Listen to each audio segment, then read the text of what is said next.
किस्से कहानियों के अनूठे संसार में आपका स्वागत है। इस बार हम आपके लिए लाए हैं बेताल पचीसी की 10वीं कहानी, जिसका नाम है बड़ा त्याग किसका। दोस्तों, बेताल ने विक्रम को ये कहानी कुछ इस तरह सुनाई। गांधार देश में वीर बाहु नाम का राजा राज करता था। उसके राज्य में ब्रह्मदत्त नामक एक धनी व्यापारी रहता था, जिसकी 2 संतानें थीं।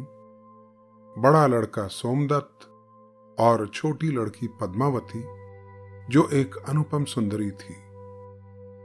एक दिन पद्मावती बाग में अपनी सहेलियों के साथ खेल रही थी। तभी वहां सोमदत्त का मित्र धर्मदत्त आया। उसने पद्मावती को हंसते खेलते देखा तो बस देखता ही रह गया। वो पद्मावती पर ऐसा मोहित हुआ कि पेड़ की आड़ में छिपकर बहुत देर तक उसके रूप को निहारता रहा। वो जब वापस अपने घर चली गई तो धर्मदत्त का मन उदास हो गया। वो दुखी मन से घर लौटकर बिस्तर पर पड़ गया और गुमसुम सा हो गया। कुछ दिन ऐसे ही चलता रहा तो उसके मित्रों ने उसके दुखी होने का कारण पूछा, लेकिन उसने किसी से कुछ नहीं कहा। उसे तो दिन रात जागते सोते हर घड़ी बस पद्मावती ही दिखाई पड़ती थी। एक शाम वो उसी बाग में गया तो इत्तेफाक से वहां उसने पद्मावती को अकेले बैठे देखा। वो अपनी सहेलियों के आने की राह देख रही थी। धर्मदत्त उसके पास गया और फिर झिझकते हुए उससे कहा, मुझे तुमसे प्रेम हो गया है। मैं तुम्हारे बिना जीवित नहीं रह सकता। तुम मुझसे विवाह कर लो। मैं वादा करता हूं, मैं तुम्हें हमेशा खुश रखूंगा।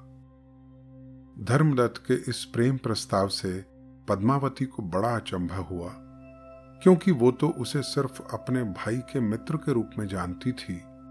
इसके सिवा उसे उसके बारे में कुछ भी मालूम नहीं था।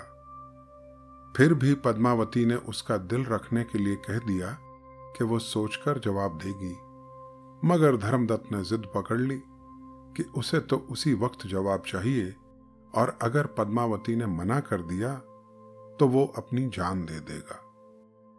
यह सुनकर पद्मावती सख्ते में आ गई और सोच में पड़ गई कि यह किस किस्म का इंसान है। इतने में वो क्या देखती है कि धर्मदत्त पास ही बह रही एक नदी में कूद गया। कुछ देर तक तो वो सोचती रही कि जब वो डूबने लगेगा तो खुद तैरकर बाहर आ जाएगा, लेकिन जब वो उसे डूबता दिखाई दिया, मगर उसके बावजूद उसने तैरकर ऊपर आने की कोई कोशिश न की, तो पद्मावती घबराकर नदी में कूद पड़ी और उसे बचाकर बाहर ले आई। फिर वो जोर से डपट लगाते हुए बोली, कितने मूर्ख हो तुम। अगर नदी में डूब जाते तो तुम तैरकर बाहर क्यों नहीं आए। धर्मदत्त ने बड़ी मासूमियत से जवाब दिया, मैंने कहा तो, मैं तुम्हारे बिना जी नहीं सकता। मैं तो मरने के लिए ही कूदा था। मुझे तैरना नहीं आता। यह सुनकर पद्मावती का दिल पसीज गया। फिर वो धीमे से स्वर में बोली, मैं तुम्हारी नहीं हो सकती, क्योंकि देवदत्त नामक व्यापारी से मेरे विवाह की बात चल रही है। शायद 1-2 दिन में ही मेरे पिता उसके साथ मेरा रिश्ता तय कर देंगे। धर्मदत्त ने कहा, इस बात से मुझे कोई फर्क नहीं पड़ता। मैं आती पूर्णिमा के दिन तुम्हारा इंतजार करूंगा। अगर मेरा प्रेम सच्चा है तो तुम जरूर आओगी। धर्मदत्त की इस बात से पद्मावती भावुक हो गई। उसने कहा, तुमने अपने प्रेम से मेरे मन को जीत लिया है। मैं वचन देती हूं, चाहे कुछ भी हो, मैं पूर्णिमा के दिन तुमसे मिलने जरूर आऊंगी।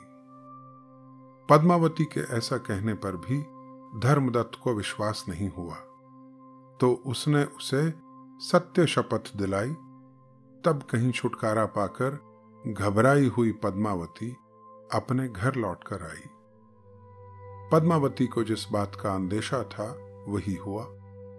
अगले ही दिन उसके पिता ने उसका रिश्ता उसी व्यापारी देवदत्त के साथ तय कर दिया जिससे पहले से ही बात चल रही थी। वो अपने पिता से बहुत प्रेम करती थी, इसलिए उनके फैसले का विरोध न कर सकी। अजीब संयोग था कि उसका विवाह आती पूर्णिमा के दिन होना निश्चित हुआ। समय आने पर जब उसका विवाह संपन्न हुआ तो अपने घर से विदा होकर वो अपने पति के घर पहुंची। ससुराल में पति के प्रियजनों के साथ हंसी खुशी कुछ समय बिताकर जब वो अपने पति के कमरे में गई और उसके पति ने उसे अपनी बाहों में भरना चाहा तो पद्मावती ने मना कर दिया और वो रोने लगी। देवदत्त ने सोचा कि शायद मैं इसे पसंद नहीं हूं। वो पद्मावती से बोला, यदि मैं तुम्हें पसंद नहीं हूं तो तुम्हें जो भी प्रिय है तुम उसके पास जा सकती हो। यह सुनकर पद्मावती ने कहा, ऐसा नहीं है। आप मुझे प्राणों से भी अधिक प्रिय हो, परंतु मुझे आपसे कुछ कहना है। अगर आप मुझे अभय दान दें तो मैं आपसे सच्ची बात कह पाऊंगी। देवदत्त ने उसका आग्रह स्वीकार कर लिया। तब डरी हुई पद्मावती ने उसे धर्मदत्त के साथ हुई अपनी सारी बात कह सुनाई और बोली कि मैंने धर्मदत्त को पूर्णिमा के दिन मिलने का जो वचन दिया था, मैं उस वचन से बंधी हूं। इसलिए स्वामी, आप मुझे मेरे वचन को पूरा करने की अनुमति दें, क्योंकि मैंने बचपन से हमेशा सत्य का पालन किया है और आज भी मैं सत्य का पालन करना चाहूंगी। ये सुनकर देवदत्त के दिल को बड़ी ठेस लगी। उसने पद्मावती को चरित्रहीन समझा, लेकिन वो उसे अभयदान दे चुका था, सो कुछ न बोला। बस यही सोचता रहा कि अन्य पुरुष से प्रेम करने वाली विवाहिता स्त्री को स्वीकार करना कैसे संभव है। ये तो मेरा दुर्भाग्य है कि पद्मावती से मेरी शादी हुई, लेकिन अब मैं इसे इसके सत्य पालन से क्यों रोकूं? मुझे इसका ये आग्रह स्वीकार कर लेना चाहिए। बस इसी उधेड़-बुन में देवदत्त ने उसे जाने की आज्ञा दे दी और मन ही मन में उसे त्याग दिया। आज्ञा पाकर वो उठी और दुल्हन की वेशभूषा में ही सब गहने जेवर पहने हुए पति के घर से बाहर निकल आई। उत्सुकतावश उसका पति देवदत्त उसके पीछे पीछे चल पड़ा। अंधेरी रात में पद्मावती चलती जा रही थी कि रास्ते में उसे एक चोर मिला। उसने पद्मावती का रास्ता रोककर पूछा कि तुम कौन हो और इस वक्त कहां जा रही हो? पहले से ही डरी हुई पद्मावती घबरा कर बोली, इससे तुम्हारा क्या लेना देना? चलो हटो, मेरा रास्ता छोड़ दो। उस चोर ने कहा, मैं तो चोर हूं, तुम मुझसे छुटकारा कैसे पा सकती हो? पद्मावती बोली, तुम हीरे जवाहरात से जड़े मेरे सब गहने ले लो, पर मुझे जाने दो। चोर ने उसका आंचल पकड़कर कहा, तुम बहुत भोली हो। इन पत्थर के टुकड़ों को लेकर मैं क्या करूंगा, जब तुम जैसी एक जीती जागती अप्सरा मेरे सामने मौजूद है। मैं तुम्हें हरगिज नहीं छोड़ सकता। चोर की ये बात सुन पद्मावती ने विवश होकर अपनी पूरी कहानी उसे सुनाई और कहा, बस कुछ पल तुम यहां रुको, मैं अपना वचन पूरा करके तुम्हारे पास वापस आ जाऊंगी, मेरा विश्वास करो। चूंकि चोर उसकी कहानी सुनकर जान चुका था कि वो सच्चाई पर अटल रहने वाली है, इसलिए उसे छोड़ दिया और खुद वहीं रुककर उसका इंतजार करने लगा। आखिरकार पद्मावती अपने प्रेमी धर्मदत्त के पास पहुंची। उसके इस तरह आने पर धर्मदत्त बड़ा खुश हुआ, मगर उसे दुल्हन की वेशभूषा और गहनों में सजा हुआ देखकर थोड़ा हैरान हुआ और उससे पूछा, तुम्हारी शादी हो गई है क्या? पद्मावती ने जवाब दिया हाँ। तो धर्मदत्त ने एक और सवाल किया कि तुम इस वक्त रात को अपने पति से बचकर कैसे आई हो?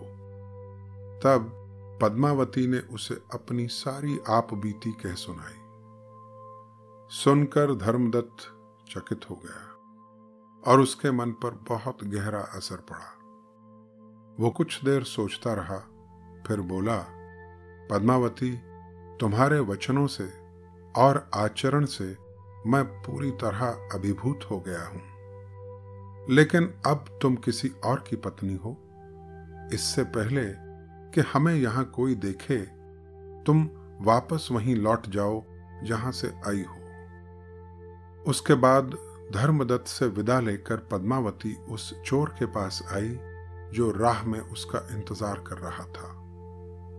चोर ने उससे पूछा कि तुम जहां गई थी वहां क्या हुआ, जरा मुझे भी तो बताओ। पद्मावती ने उसे सारी बात बताई जो धर्मदत्त ने उसे कही थी। सब कुछ सुनकर चोर को खुद पर बड़ी ग्लानि हुई। उसने कहा, यदि ऐसी बात है तो मुझे तुमसे कुछ भी नहीं चाहिए। तुम अपने गहनों को लेकर सीधे अपने पति के घर जाओ। इस तरह चोर ने भी उसे छोड़ दिया और सुरक्षित उसे उसके घर पहुंचा दिया। पद्मावती अपने सतीत्व की रक्षा कर सकी, इसलिए बहुत प्रसन्न मन से वो अपने पति के पास पहुंची, जो पहले से ही उसका पीछा करते हुए सब कुछ देख और सुन चुका था। देवदत्त जान गया था कि पद्मावती चरित्रहीन नहीं है और उसका मन पूरी तरह से पवित्र है, इसलिए वो उसके साथ प्यार से रहने लगा। तो दोस्तों, ये थी वो कहानी जो बेताल ने राजा विक्रमादित्य को सुनाई और फिर हमेशा की तरह उससे एक सवाल किया, बताओ विक्रम, तुम्हारा न्याय क्या कहता है? पद्मावती के पति देवदत्त, उसके प्रेमी धर्मदत्त और उस अनजान चोर, तीनों में से सबसे बड़ा त्याग किसका था? विक्रम बोला, हे योगेश्वर, जो त्याग बिना स्वार्थ के किया जाए वही सच्चा त्याग कहलाता है। इसलिए सबसे बड़ा त्याग तो उस चोर का था, क्योंकि देवदत्त ने तो पद्मावती से विवाह करने के बाद उसे इसलिए त्याग दिया कि वो अपनी पत्नी के मन में किसी दूसरे आदमी के प्रति प्रेम देखकर उसे कैसे अपनाता। उसके प्रेमी धर्मदत्त ने उसे इसलिए त्यागा कि उसके विवाह के बारे में जान लेने के बाद धर्मदत्त का मन बदल गया और शायद उसे इस बात का भी डर होगा कि यदि यह बात राजा को मालूम पड़ी तो वो उसे अवश्य दंडित करेंगे। लेकिन उस चोर का तो किसी को नहीं पता था, उसे तो कोई डर भी नहीं था। वो तो पहले से ही छुपकर पाप करता था, इसलिए हाथों में आए हुए कीमती गहने और सुंदर स्त्री का त्याग करके वो उन दोनों से ज्यादा बड़ा त्यागी हुआ। विक्रम का उत्तर सुनकर बेताल ने कहा, तुम सच में बड़े न्याय प्रिय हो राजन। तुम्हारा न्याय संसार में सदा अमर रहेगा।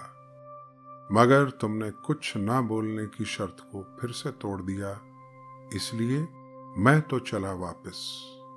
और वो पहले की तरह पेड़ से जा लटका। विक्रम फिर से लौटकर गया और बेताल को अपने कंधे पर लादकर चल दिया। रास्ते में बेताल ने उसे एक और कहानी सुनाई, जिसे हम आपके लिए लेकर आएंगे अपनी अगली YouTube वीडियो में। तब तक इंतजार कीजिएगा और खुद का व अपनों का ख्याल रखिएगा। नमस्कार।